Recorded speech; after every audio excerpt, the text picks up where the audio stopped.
नमस्कार साथियों, मैं अनूप सिंह सप्पू आज अपने यूट्यूब चैनल पे फिर एक बार आपके सामने कुछ तथ्यों के साथ आया हूँ। बहुत खुशखबरी की बात है कि उत्तर प्रदेश शिक्षा चयन आयोग के अध्यक्ष की नियुक्ति हो गई है। माननीय प्रोफेसर कीर्ति पांडे जी को अध्यक्ष नियुक्त किया गया है, जिसकी आज ऑफिशियल लेटर जो होता है राज्यपाल के द्वारा वो जारी हो चुका है। आप उसे देख सकते हैं साइट पर जाके।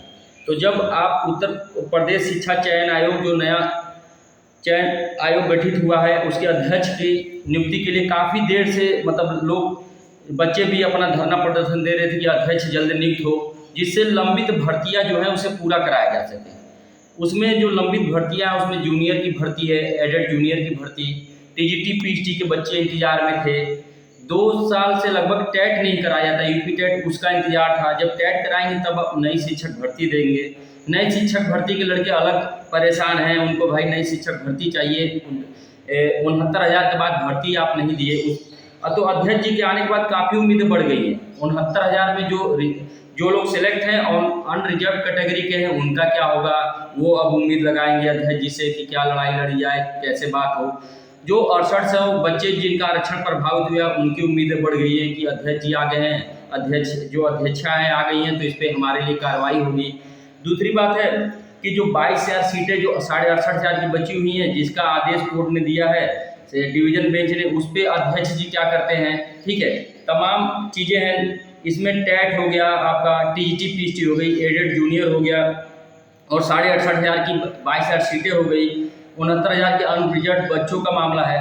तो साथियों बता देना चाहता हूँ कि ये खुशखबरी का विषय है। अध्यक्ष जी तो आ गई हैं, पर आप देखिए तमाम चीज़ें हैं आपके साथ, जिसके लिए कोई ना कोई कहीं ना कहीं अपनी लड़ाई लड़ रहा है। नए बच्चे हैं, एक उम्मीद बिठाए बैठे हैं कि हम बीटीसी करके 2 साल पहले बीटीसी करके बैठे हैं, यूपी टेट नहीं कराया जा रहा है। तो वो अपने लिए अब कल से एकदम रेगुलर प्रयास करें और जाके मिले अध्यक्षा जी से और उनसे अपनी बात रखें। अगर वो नहीं सुनने को तैयार है, आपकी कम संख्या, तो आप संख्या इकट्ठा करिए। टेट के कम से कम 2 से 3 लाख बच्चे ऐसे होंगे जो नए बच्चे टेट एग्जाम के लिए बैठेंगे, यूपी टेट के लिए।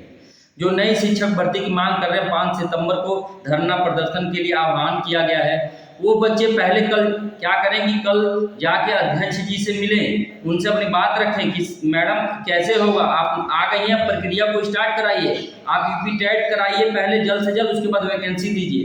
ये बच्चे अपना जाके कल मिले, तब धरना प्रदर्शन की अगर कुछ पॉजिटिव चीज़ें नहीं मिलेगी कल, तब आप 5 तारीख को इस आह्वान किए गए जो शब्द हैं आपको उस पर फिर से वीडियो बना के और बच्चों को इकट्ठा करिएगा।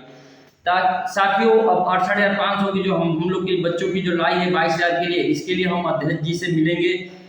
हमारी टीम मिलेगी अध्यक्ष जी से और उनसे सारी चीज़ें बताई जाएगी और उनसे हम लोग जानना चाहेंगे कि आप इस पर सरकार इस पर क्या एक्शन ले रही है। और इधर इनसे बातें करके अगर इनसे कुछ पॉजिटिव मिलता है हमारे लिए तब तो ठीक है, और निगेटिव बातें मिलती है तो सुप्रीम कोर्ट की पूरी तैयारी हो चुकी है।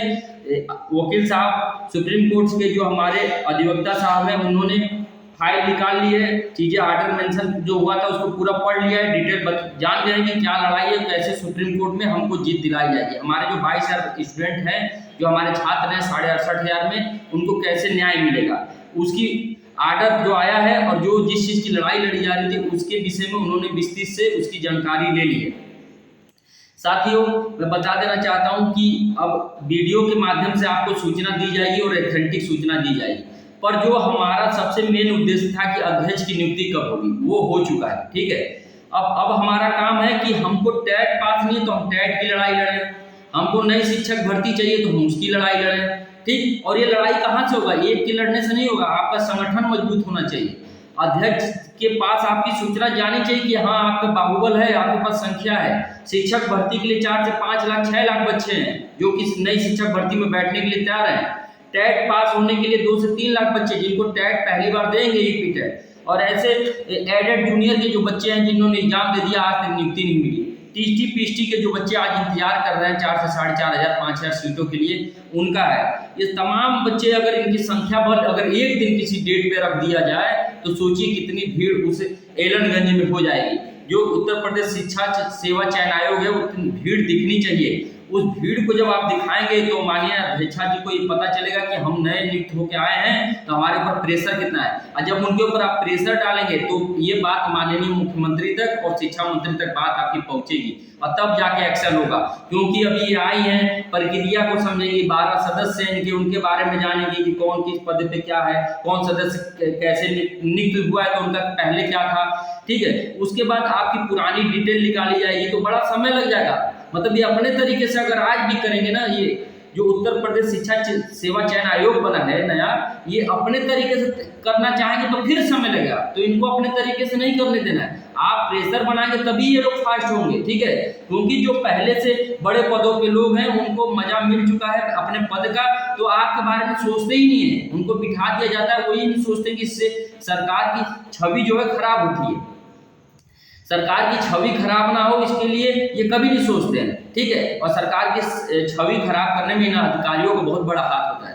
तो साथियों, कहीं ना कहीं इन अधिकारियों को याद दिलाना पड़ेगा कि हाँ, हमारे लिए आप जो आयोग का, जो सरकार भी कह रही थी कि हम नया आयोग गठन करेंगे, नया आयोग गठित हो गया, अध्यक्ष भी नियुक्त हो गए, तो अब आप लोग क्या करेंगे। ये प्रोसेस कितने साल से चल रहा था और आज जाके फाइनल हुआ है, ठीक है। तो अब आप कितने दिन में हमारे यूपी टेट करा रहे हो, हमारा टीएसटी पीएसटी के एग्जाम घोषित कर रहे हो, आप एडेड जूनियर का एग्जाम हो चुका तो उस पर नियुक्ति कब दे रहे हो, 22,000 सीट जो 68,500 के, उसके लिए आप क्या सोच रहे हो, ठीक। और 69,000 के अनरिजर्व कैटेगरी जो लोग सिलेक्ट हैं उनके बारे में क्या सोच रहे हो, और जो आरक्षण प्रभावित बच्चे उनके बारे में क्या सोच रहे हो। ये सारी चीजें इनको सोचना पड़ेगा, क्योंकि आप तो 1-2 साल से भ्रमित करके सरकार भी बच्चों को, और जो ये आयोग के नाम पे जो भरमाया जा रहा है कि आयोग का गठन हो रहा है, इसके भरमावे में बच्चे को शांत रखा गया था। पर आज तो सारी चीजें फुलफिल हो गई हैं, आपका आयोग का गठन भी हो गया, अध्यक्ष भी आ गए हैं, तो अब प्रक्रिया को आप शुरू करिए, जिससे बच्चे हताश है, निराश है, उनके अंदर भी कुछ खुशी की लहर आए, उनके परिवार के जो उम्मीदें टूट चुकी थी वो उम्मीद फिर से उमंग की तरफ उभर आए कि नहीं चलो अब प्रक्रिया शुरू होगी। क्योंकि जानते हैं बार बार बच्चे घिस घिस के एकदम समझिए कि उनका मानसिक स्थिति बहुत बिगड़ चुकी है।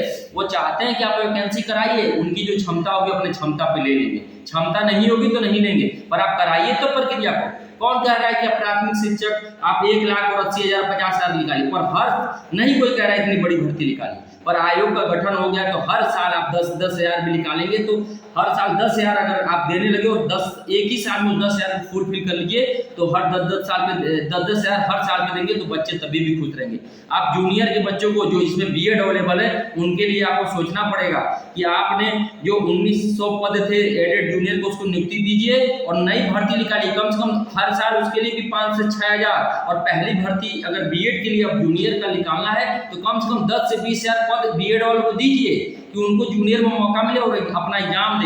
और जो टीएसटी पीएसटी के बच्चे थे इतना साल जो आपके पद हैं 4,500, ये जितने दिन फार्म भरे हुए हुए उसके बाद बहुत बच्चे हैं, तो नए बच्चों को मौका दें और इस सीटों को बढ़ाएं।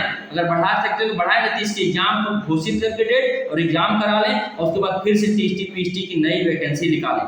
तो सारे बातें अब आपको सोचना पड़ेगा अध्यक्ष जी, ठीक है। और आपको सोचते सोचते सरकार के बात दिमाग तक आपको ये बातें पहुंचानी होगी कि नहीं बच्चों के साथ अन्याय हो रहा था। और इसके लिए आप अगर आप अध्यक्ष जी आ गई हैं और आप अगर ये चीज नहीं कार्रवाई करेंगी तो हम तो लड़ने के लिए तैयार हैं और आज भी लड़ रहे हैं। और हमारे पीछे भीड़ बहुत है, हमारे साथी बहुत हैं, और बस हम अध्यक्ष को, क्योंकि आयोग में जाने के बाद हमारे पास सदस्य मिलते थे, उनको जवाब दे क्या उनसे पूछें, वो जवाब ही नहीं दे पाते थे। कहते थे कि जब अध्यक्ष जी आ जाएंगे, जो भी अध्यक्ष पुरुष चाहे महिला, आज जिसकी नियुक्ति होगी आ जाएंगे तो हम कार्रवाई करेंगे। तो आज वो मौका मिल गया है कि अब आप हमको जवाब नहीं दे पाएंगे, उसका जवाब अब आप आपसे पूछेंगे तो हमको सदस्य भरमा नहीं पाएंगे। अब अध्यक्षा जी को जवाब देना पड़ेगा कि हमारी जूनियर की भर्ती, हमारी टीएसटी पीएसटी का एग्जाम, हमारा टेट कब कराएंगे, नई शिक्षक भर्ती कब आप देंगे, ठीक है।